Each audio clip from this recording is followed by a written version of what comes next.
Yo creo firmemente que un día estaré en el... Bienvenidos amigos de todo el mundo. Estamos aquí una vez más para compartir con ustedes el estudio de la palabra del Señor a través de un interesante tema descrito en la lección para esta semana. Todos ustedes forman parte del ejército que estará con las manos en alto recibiendo a nuestro Señor Jesucristo, porque un hijo fiel es un hijo que estudia, que persevera y que investiga, y tú vas a estar ahí, estamos seguros. Eso es nuestra lucha. Nosotros estamos perseverando en ese camino y el Señor está muy contento porque tienes interés en sus cosas sagradas. Vamos a estudiar para esta oportunidad la lección número 4, sábado 25 de julio, bajo el título Raquel y los mártires. Deleítate a plenitud, repasa y puedas también compartir con otros este interesante estudio. Hemos utilizado los mejores métodos para que tú puedas entenderlo y nosotros también, ayudándonos unos a otros, también nos vamos educando.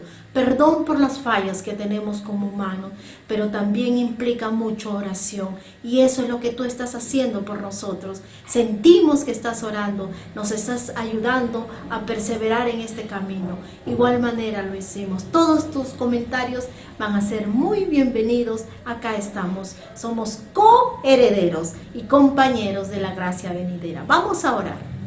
Bendito Padre, gracias Señor por este privilegio. Bendito. Señor, que tenemos de poder abrir tu palabra aún en libertad.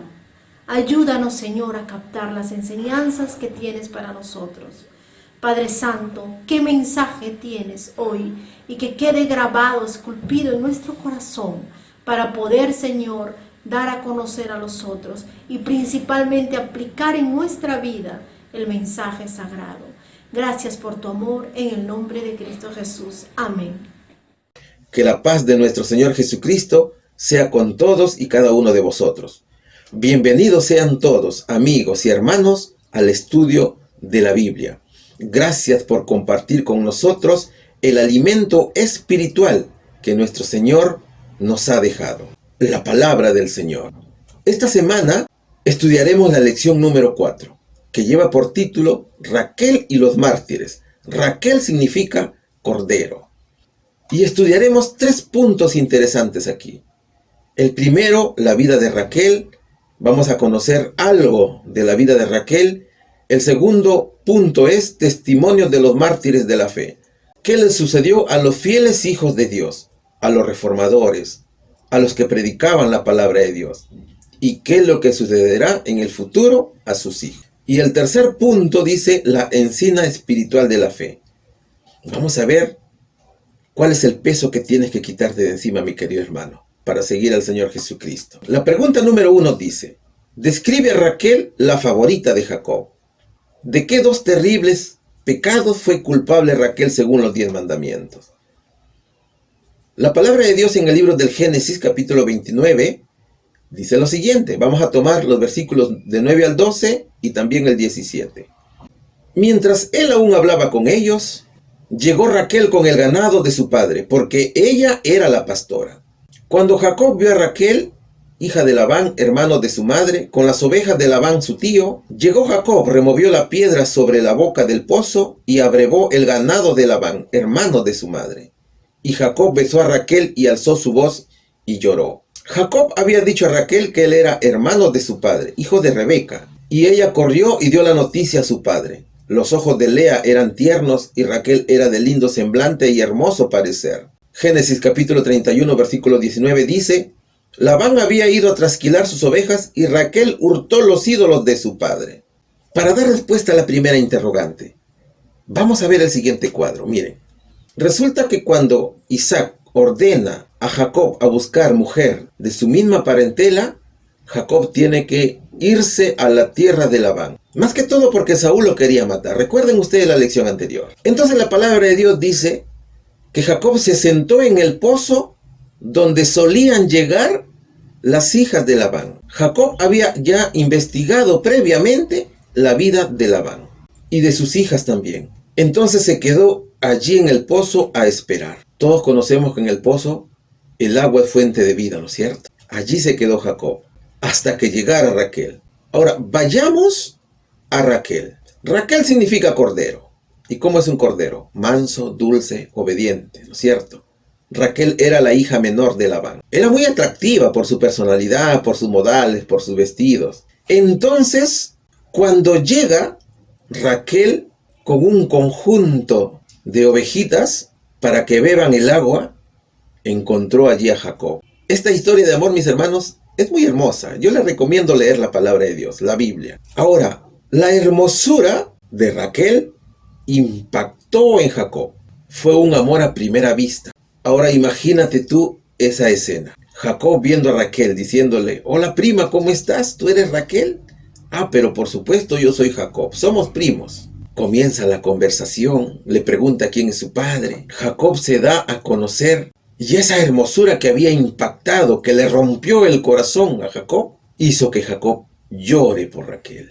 Jacob le da su primer beso y llora por Raquel. Ahora mira, esta relación va más allá de lo que tú te puedas imaginar. Jacob se presenta a los padres de Raquel. Ahora fíjate, si Abraham mandó a buscar esposa para su hijo Isaac, en esa oportunidad Isaac mandó al mismo Jacob a que busque su esposa. Se habían invertido un poco los papeles, ¿verdad?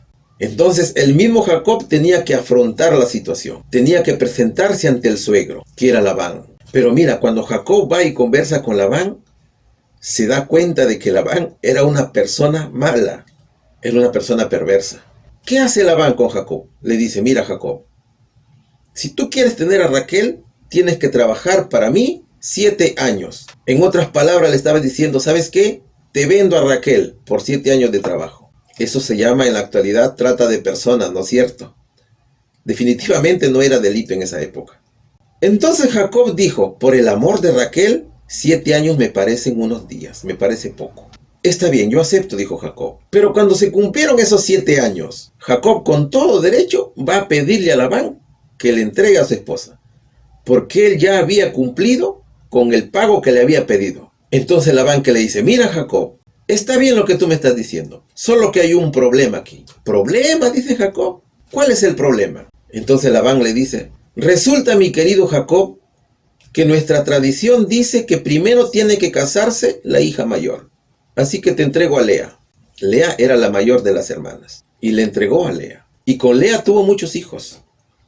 Ahora le dijo: si tú quieres a Raquel, tienes que trabajar 7 años más. Vaya, vaya. En ese contexto, en esa situación, Jacob ya había comprado a Lea. Pero Jacob estaba enamorado de Raquel. Él estaba flechado por Raquel. Su corazón estaba sangrando de amor por Raquel.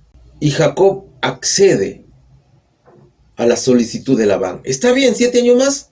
Trabajo 7 años más para ti. Es que Labán era tan astuto que sabía que Jacob estaba con Dios y sus riquezas habían comenzado a aumentar de manera acelerada.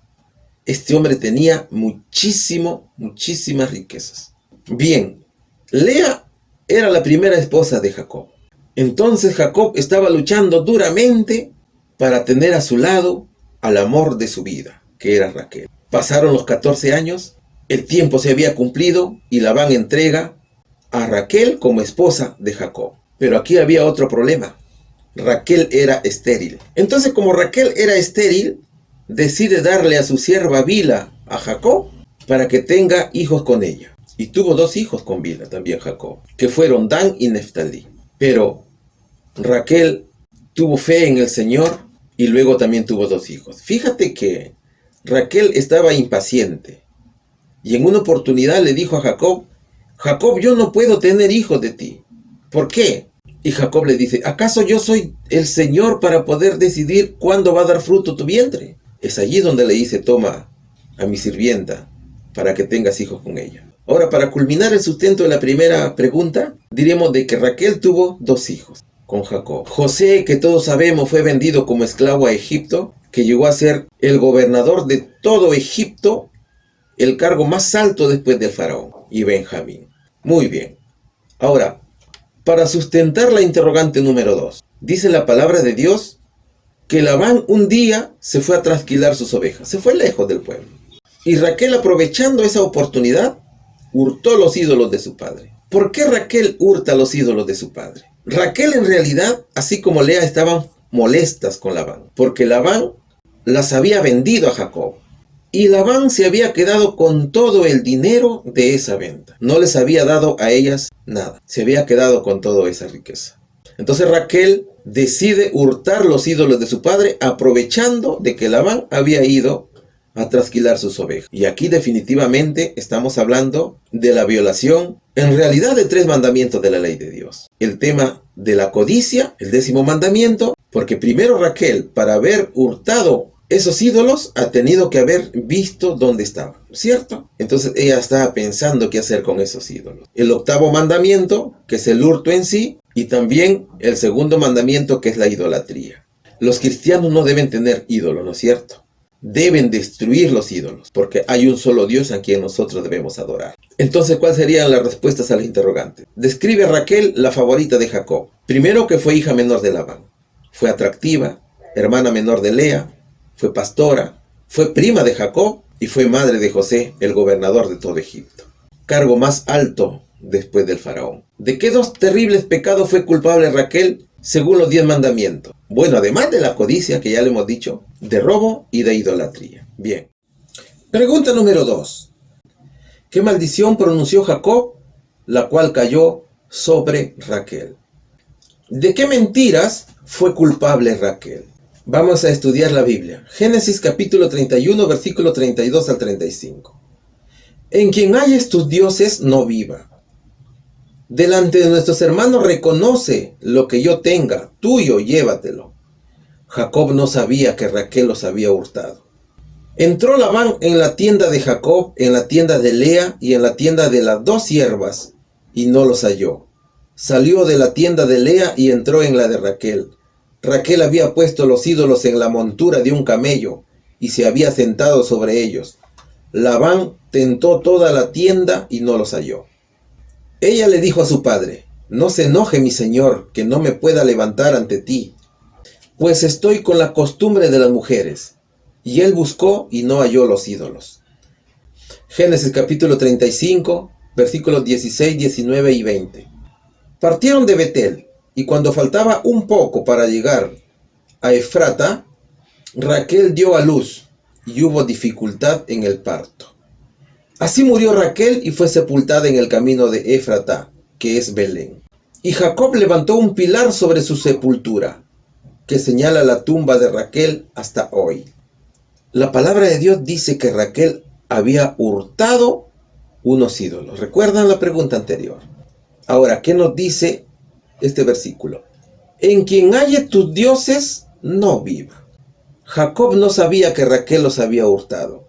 Jacob estaba poniendo una maldición para aquella persona que había robado esos ídolos. Ahora, la palabra hebrea para estos ídolos, para estos amuletos, es terafim.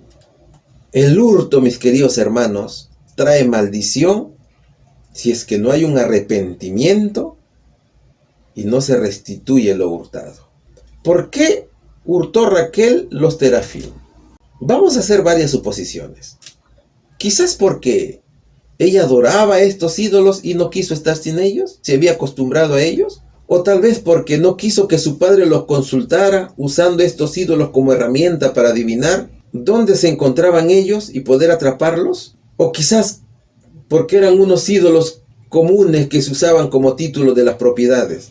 Y ella pensaba que estaba tomándolo como herencia, al tener esos sellos, esos terafim.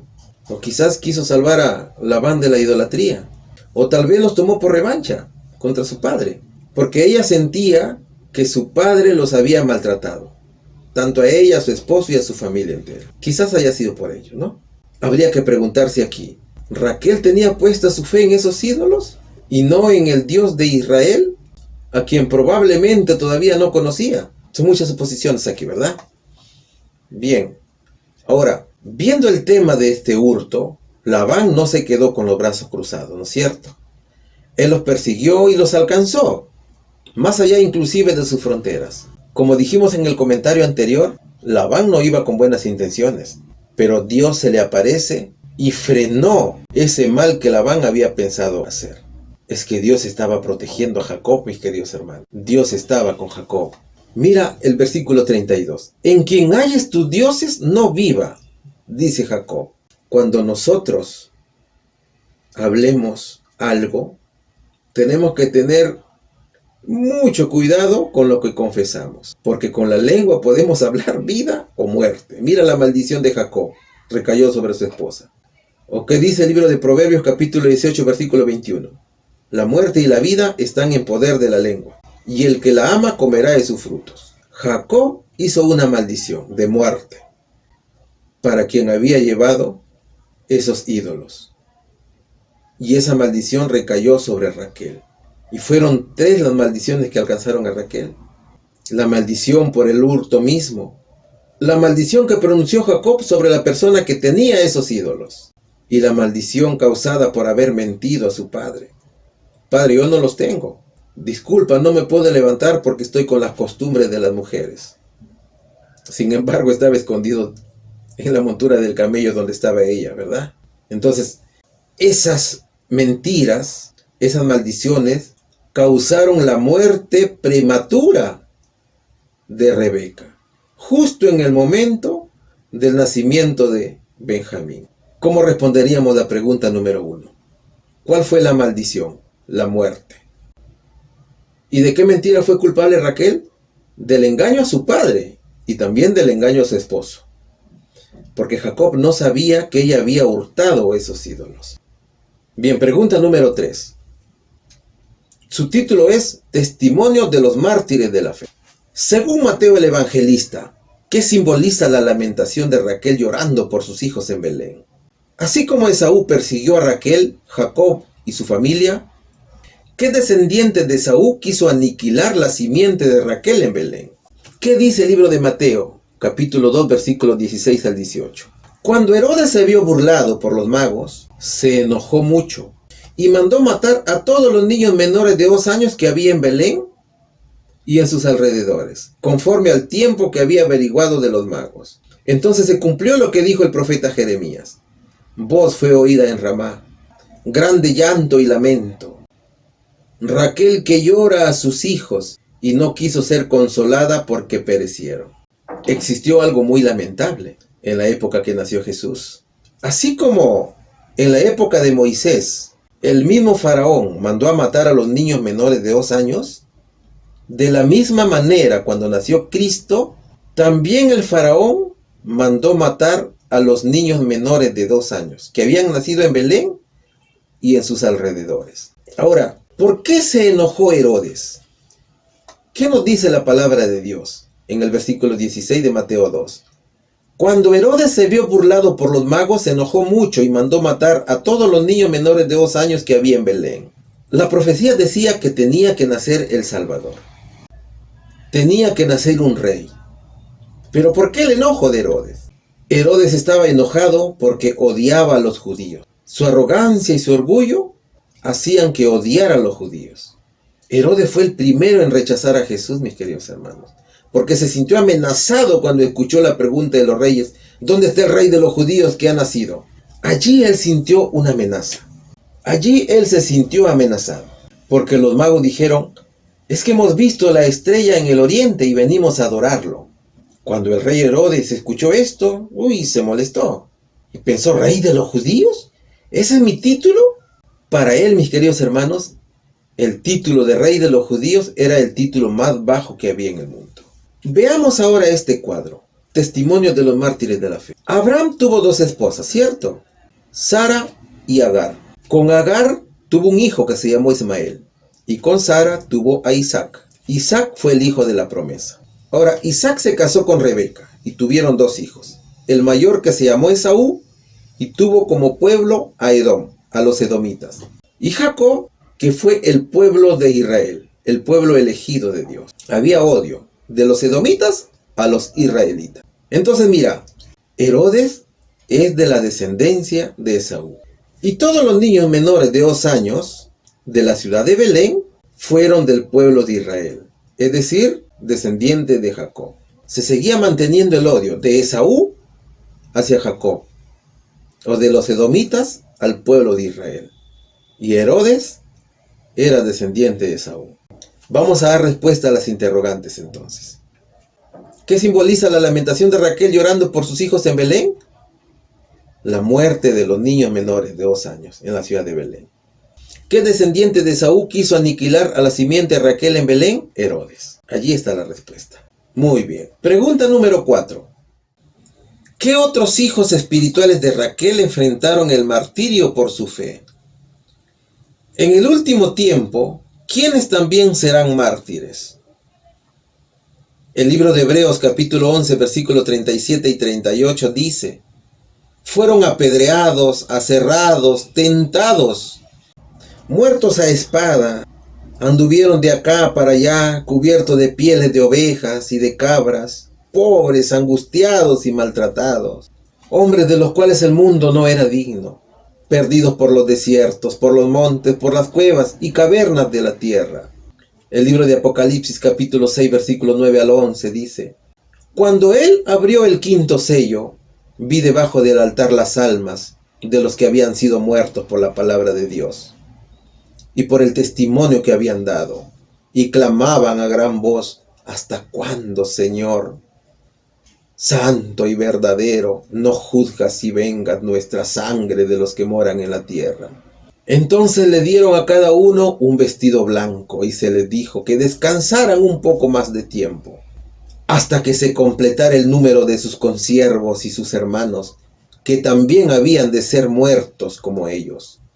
Y vi tronos, y se sentaron sobre ellos los que recibieron autoridad para juzgar.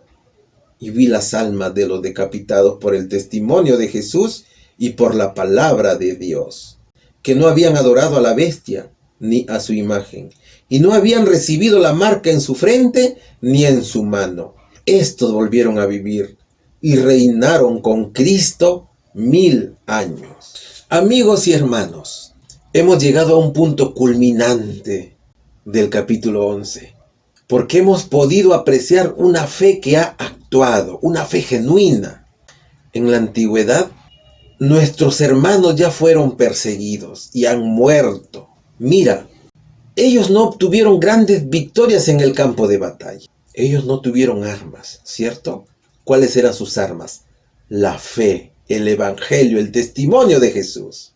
Ellos no se movieron triunfantes en el ruedo de la vida ante grandes públicos, ni realizaron grandes hazañas para Dios. Fueron héroes, no del mundo, sino de Dios. Se enfrentaron con pruebas, con burlas, con sesiones de azotes, con cadenas y la cárcel. Fueron apedreados, aserrados por la mitad, mis queridos hermanos. Por la fe escaparon del filo de la espada. Y otro grupo por la fe fueron muertos por la espada. Mira cómo fue perseguido el profeta Jeremías. Mira cómo fue asesinado Esteban. Mira cómo fueron muertos los apóstoles de nuestro Señor Jesucristo. Nuestros hermanos que vamos a presentar como ejemplo nos tienen que servir para que nosotros nos motivemos, para que nosotros tengamos más fe en el Señor Jesucristo, para que seamos verdaderos soldados del Señor. En el libro de San Juan, capítulo 16, versículo 33, dice: en el mundo tendréis aflicción, pero confiad, yo he vencido al mundo, dice nuestro Señor. He ahí la frase: hombres de los cuales el mundo no era digno. ¿Y por qué no eran dignos? Porque según el Papa Gregorio XI, la Iglesia Católica nunca había errado y no podía errar nunca. Es decir, ellos creían tener la verdad y hasta ahora la siguen creyendo. Mira, ¿qué pasó entonces? ¿Cuáles de nuestros hermanos de la Reforma estuvieron con aflicciones? Otros fueron muertos, fueron a las hogueras, ¿no es cierto? Algunos hermanos se escondían en las catacumbas. Las catacumbas eran unas cuevas en las cuales ellos se tenían que esconder Mira lo que pasó con Pedro Baldo. Pedro Baldo era una persona con mucho poder económico. Y cuando le contaron la historia del joven rico, él vendió todo y se lo dio a los pobres. Y comenzó a predicar la palabra de Dios. Y la Iglesia Católica lo perseguía a él. John Wycliffe, o también llamado la estrella matutina de la Reforma. Este hombre no estaba de acuerdo con las barbaridades que cometía la Iglesia Católica. No estaba de acuerdo con el purgatorio. No estaba de acuerdo con las indulgencias. La Iglesia Católica decía que los pecados tenían que ser perdonados, pero pagando. O sea, la salvación se compraba. Esa era la doctrina católica en ese momento. Y John Wycliffe no estuvo de acuerdo. Y mira que cada pecado tenía un precio. Ahora, cuanto más grave era el pecado, más costaba en dinero. Y lo más grave, ocultarle la verdad al pueblo. No dejar que el pueblo lea la palabra de Dios. Solo ellos tenían el poder para hacerlo. Ellos se consideraban sabios. Ellos no podían errar, no. Entonces este hombre ya daba inicio a la reforma. Luego viene John Huss o Juan Hus. Hus significa ganso en el idioma checo. Este hombre fue quemado en la hoguera, vivo. Juan Hus decía: prefiero ofenderlos con la verdad que matarlos con la mentira. Y Juan Hus, por defender la verdad, cuando estaba llevando a ser quemado vivo, cuando estos personajes de la Iglesia Católica lo querían hacer retractar de la verdad que él estaba predicando, él les dijo: lo que enseñé con mis labios, ahora lo sello con sangre. Y lo más importante, que este siervo de Dios hizo una gran profecía. Él estaba en la hoguera y él le decía: ahora estás asando a un ganso, pero en 100 años se levantará un cisne con un canto que no podrás silenciar. Se estaba refiriendo a Martín Lutero. Mira qué hermoso ejemplo que nos dejó Juan Hus. Cuando él estaba siendo quemado, le pedía a Dios que perdonara a sus hermanos y se ponía a cantar una alabanza al Señor. Juan Hus había cogido las enseñanzas de Wycliffe. 102 años más tarde, Martín Lutero estaba clavando las 95 tesis en la puerta de la catedral de la Iglesia Católica. Se daba inicio al protestantismo cristiano. Apocalipsis 24, ¿qué nos dice? Y vi tronos, y se sentaron sobre ellos los que recibieron autoridad para juzgar. Y vi las almas de los decapitados por el testimonio de Jesús y por la palabra de Dios, que no habían adorado a la bestia ni a su imagen, y no habían recibido la marca en su frente ni en su mano. Estos volvieron a vivir y reinaron con Cristo 1000 años. Hermanos, la historia se va a repetir. Todos los que estamos con Cristo, todos los que adoramos a Cristo, todos los que guardamos los 10 mandamientos de la ley de Dios, seremos perseguidos. Los que no habían recibido la marca de la bestia. ¿Cuál es la marca de la bestia? Es el domingo, ¿no es cierto? Ya lo hemos venido estudiando en diferentes lecciones. ¿Y cuál es la marca del cristiano? El 4º mandamiento, el día sábado. Por eso, mi querido hermano, tú debes conocer y grabarte en tu mente que el día sábado es el día santo del Señor. Es el 4º mandamiento. Este mandamiento nunca fue abolido. Nuestro Señor no ha cambiado su ley. Su ley está vigente. Lo que pasa que la malinterpretan la ley porque Satanás está detrás de todo esto. ¿Y cuál será la marca de la bestia? El día domingo. ¿Por qué el día domingo? Porque ellos han cambiado la ley de Dios. Entonces, mis queridos hermanos, si estamos con Jesús, estamos con Él hasta la muerte. No te asustes cuando escuches la persecución. Tú sigue adelante. Tú solo prepárate, porque pronto vendrá la salvación para su pueblo del Señor. ¿Cuál sería la respuesta aquí? ¿Qué otros hijos espirituales de Raquel enfrentaron el martirio por su fe? Nuestros hermanos que no fueron dignos del mundo, ellos sufrieron el martirio. Y en los últimos tiempos, ¿quiénes serán mártires? los que guarden obediencia y fidelidad al Señor. ¿Quiénes son ellos? Los que guardan todos los mandamientos de la ley de Dios, incluido el sábado, mis hermanos. No te olvides, guarda el sábado. El sábado es la señal del cristiano. Pregunta número 5. El subtítulo dice: la encina espiritual, la cruz. ¿Qué otras debilidades vencieron Raquel y su familia? ¿Dónde enterraron sus costumbres paganas y pecados? Menciona el simbolismo de ese lugar en tu respuesta. El libro de Génesis, capítulo 30, versículo 1 al 14 dice: cuando Raquel vio que no tenía hijos, tuvo envidia de su hermana. Un día, en el tiempo de la siega del trigo, Rubén salió al campo y halló mandrágoras y las trajo a Lea, su madre. Al verlas, Raquel le dijo a Lea: te ruego que me des de las mandrágoras de tu hijo.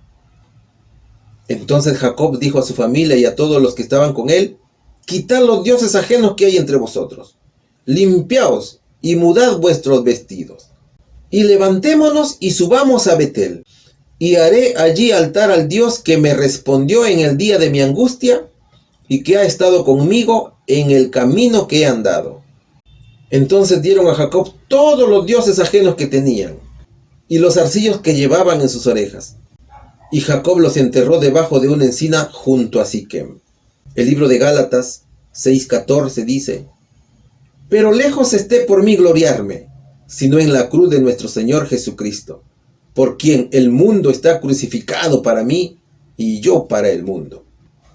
Hermanos, aquí vemos a una Rebeca envidiosa de su hermana, porque ella no podía tener hijos. Ella quería tener tantos hijos, pero era estéril.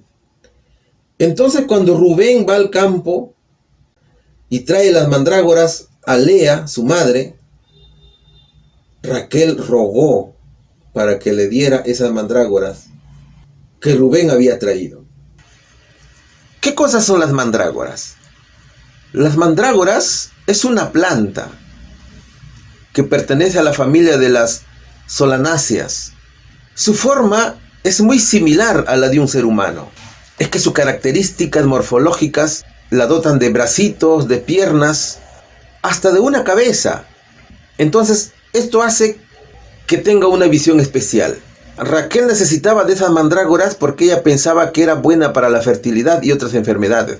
Y precisamente era utilizada en esos tiempos para ese tipo de casos. Era una planta afrodisíaca. Otra cosa que debemos pensar aquí: como su raíz tenía forma de personas, quizás ella también pudo tomarla como ídolos, ¿verdad? Esta planta era muy utilizada por los hechiceros también. Es que la desesperación, hermanos, era para Raquel de tal forma que cualquier elemento que podría, según ella, ayudarle a poder tener sus hijos era bienvenido. Es lo mismo lo que sucede ahora con muchas mujeres. Hay muchas mujeres en la actualidad que no pueden tener hijos y recurren a cualquier tipo de elementos, inclusive hasta la hechicería, para ver la posibilidad de tener hijos. Toman cualquier tipo de brebajes pensando que van a encontrar el deseado hijo que ellos necesitan tener. Y allí estaba Raquel luchando contra esa envidia, la cual no podría tener hijos de Jacob. Esa era la envidia que tenía ella hacia su hermana Lea. Entonces Raquel, después de vencer a la envidia, ¿qué hizo ante el llamado de Jacob? Se quitaron todos los dioses ajenos que tenían ellos. Ellos tenían otros dioses que eran paganos. Pero Jacob les ordenó quitarse todos los dioses ajenos. ¿Cuáles dioses tenían ajenos ahí? La envidia, ¿no es cierto? Era uno de ellos. Las idolatrías. Y él les dijo que tenían que estar limpiados. Y sus vestidos también. ¿Eso qué significaba? Que tenían que arrepentirse ante Dios y pedir perdón por todos los pecados. Tenían que confesar sus pecados y convertirse al Señor Jesucristo para que Él los perdonara y para que Él sea su Dios verdadero, el único Dios verdadero que también nosotros adoramos. Por eso que la palabra de Dios también dice: entonces dieron a Jacob todos los dioses ajenos que tenían y los zarcillos que llevaban en sus orejas. Todos sacaron, todo de su cuerpo. No dejaron nada. Cuando hablamos de una encina, hablamos de un tronco inmenso, ¿cierto? Allí los enterró Jacob, junto a Siquem, dice. Ahora, ¿qué simboliza este entierro? ¿Qué simboliza este entierro, mis hermanos? En el libro de Gálatas, ¿qué dice? Pero lejos esté por mí gloriarme, sino en la cruz de nuestro Señor Jesucristo, porque en el mundo está crucificado para mí y yo para el mundo. Ahora, ¿qué simboliza el entierro de las costumbres? Simbolizan los pecados que tienen que ser clavados en la cruz de Jesús. Significa que tienes que nacer de nuevo. Si tu corazón está manchado, ese corazón tiene que estar limpio, tiene que estar puro, sin pecados. Tienes que enterrar esos pecados, que esos recuerdos nunca más vuelvan a tu mente. Tienes que cambiar la conducta, el carácter, mi querido hermano. Eso simboliza. ¿Cuál sería la respuesta aquí? ¿Qué otras debilidades vencieron Raquel y su familia? La envidia, la codicia, la idolatría, ¿no es cierto? ¿Dónde enterraron sus costumbres paganas y pecados? Menciona el simbolismo de este lugar en tu respuesta. Le enterraron debajo de una encina, junto a Siquem, dice. Simboliza la cruz de nuestro Señor Jesucristo, ese entierro. Allí tienen que dar los pecados. Pregunta número 6. ¿Cuál es la esperanza hoy de los hijos espirituales de Raquel?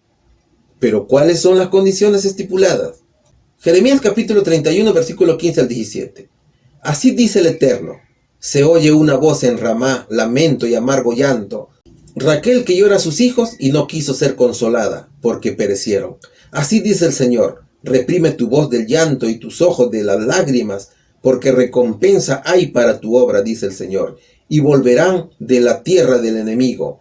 Esperanza hay también para tu futuro, dice el Eterno. Los hijos volverán a su propia tierra. Y en Marcos 8, 34 y 35 dice: luego Jesús llamó a la gente y a sus discípulos y les dijo: si alguno quiere venir en pos de mí, niéguese a sí mismo, tome su cruz y sígame. Porque el que quiera salvar su vida la perderá, y el que pierda su vida por causa de mí y del Evangelio, la salvará. El libro de Juan capítulo 12, versículo 24 y 25 dice: os aseguro que si el grano del trigo no cae en tierra y muere, queda solo, pero al morir lleva mucho fruto. El que ama su vida la perderá, y el que aborrece su vida en este mundo, para vida eterna, la guardará. ¿Cuántas veces hemos acortado esa cruz diciéndole al Señor: Señor, yo te sigo, pero necesito algunas cosas de riqueza. Yo necesito tener dinero. Dios nunca nos da una prueba más grande de la que podamos soportar. Tome su cruz y sígame, dice la palabra de Dios. Significa estar dispuesto a morir por Jesús. Es decir, morir a sí mismo. Dios te llama para que te entregues absolutamente a Él, totalmente a Él. Ahora, porque todo el que quiera salvar su vida la perderá, y todo el que pierda su vida por causa de mí, éste la salvará. Si tú pierdes la vida por la causa de Cristo, tienes una recompensa inigualable, porque la salvación te espera, y Cristo también te espera. Si tú tienes que elegir, querido amigo, entre Jesús o las comodidades de la vida, ¿qué elegirías?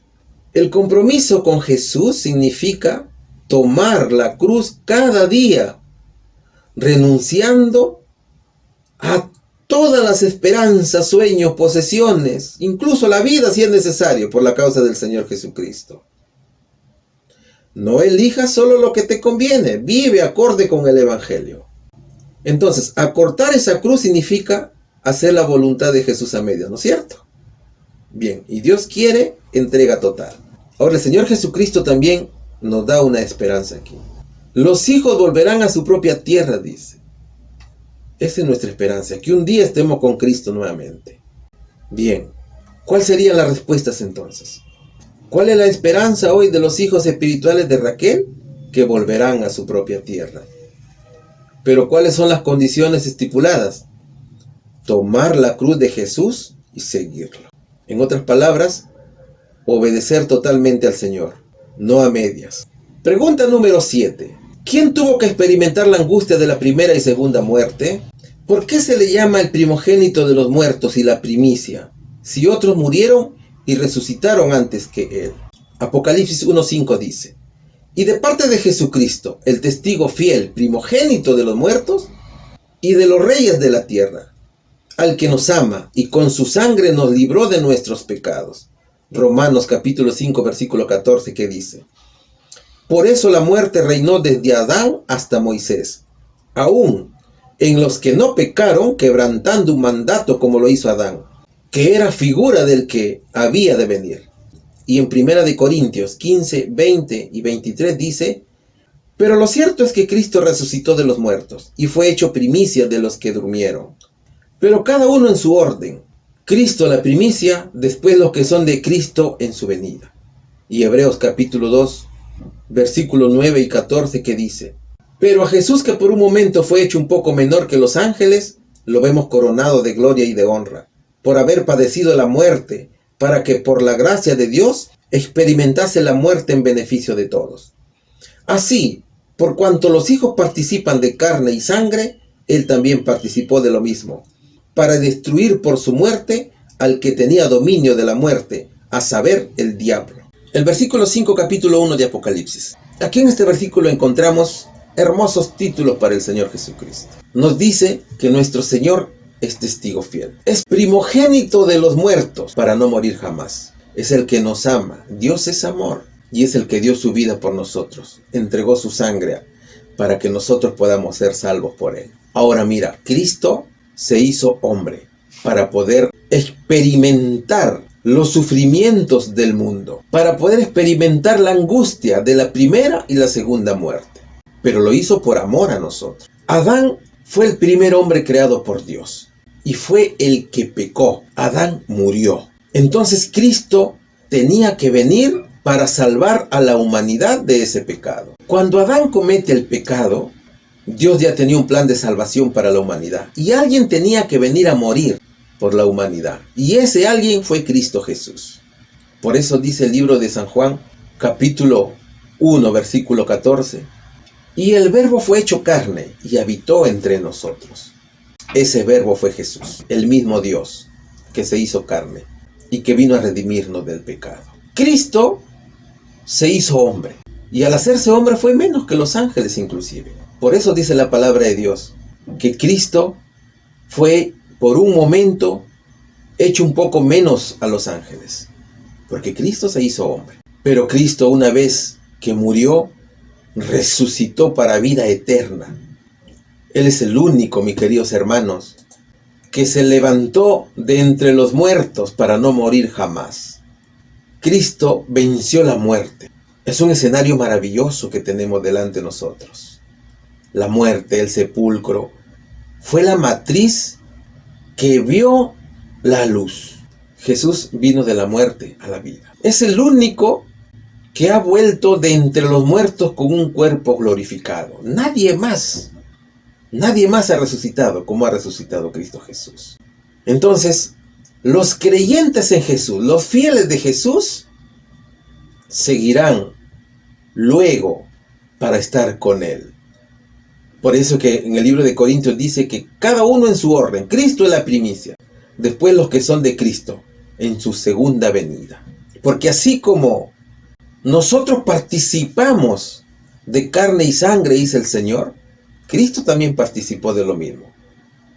Para destruir con su muerte a Satanás, que tenía el dominio de la muerte. Así dice la palabra de Dios.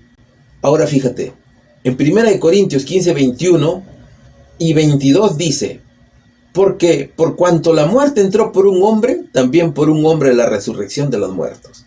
Porque así como en Adán todos mueren, también en Cristo todos serán vivificados. Mis queridos hermanos, Cristo es el príncipe de la vida. Cristo ha vencido la muerte.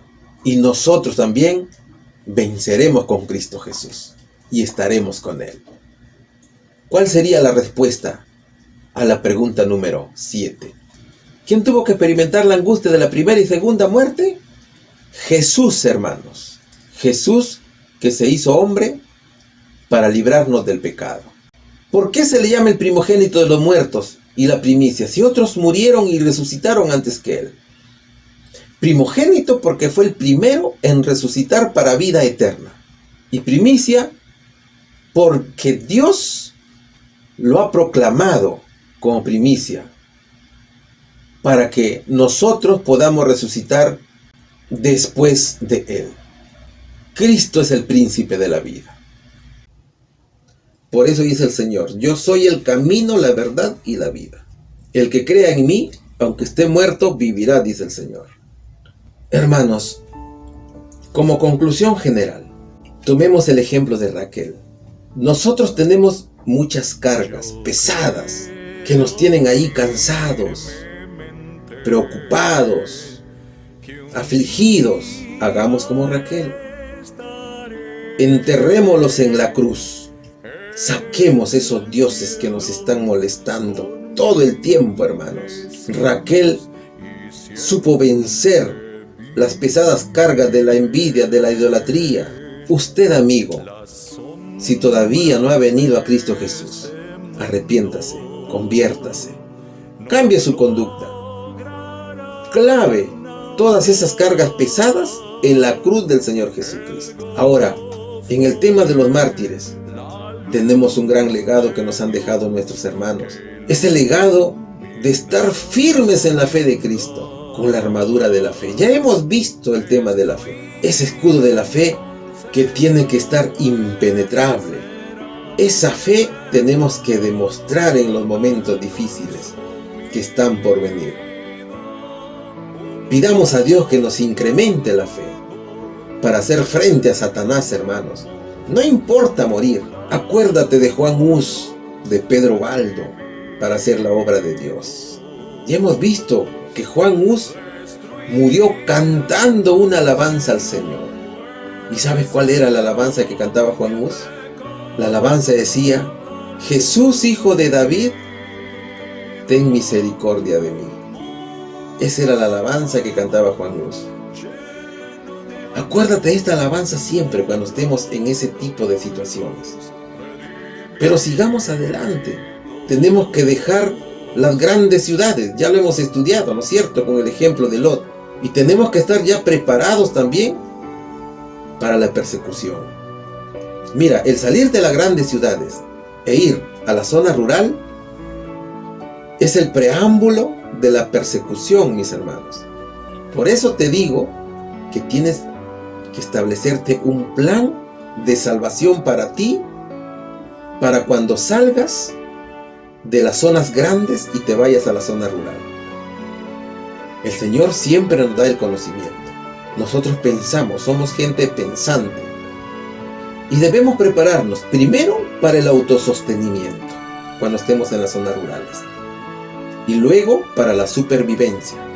Tenemos mucho trabajo por hacer. Ya hemos visto que el ángel ha dicho: teme a Dios, porque sus juicios han llegado. Ya están aquí sus juicios. El Señor viene en cualquier momento. No adores a la bestia por ningún motivo. Lucha contra Satanás. No importa que mate el cuerpo. Lo importante es que no mate el espíritu, mi querido hermano. Y como conclusión a la encina espiritual de la fe, carga, mi querido hermano, con tu cruz y clava tus pecados en la cruz del Calvario. Allí deja la ira, el orgullo, el ego, el chisme. Ven a Cristo Jesús. Arrepiéntete de tus pecados. Mira, el Señor te está diciendo: ven a mí todos los que estáis trabajados y cargados, y yo os haré descansar. Llevad mi yugo sobre vosotros.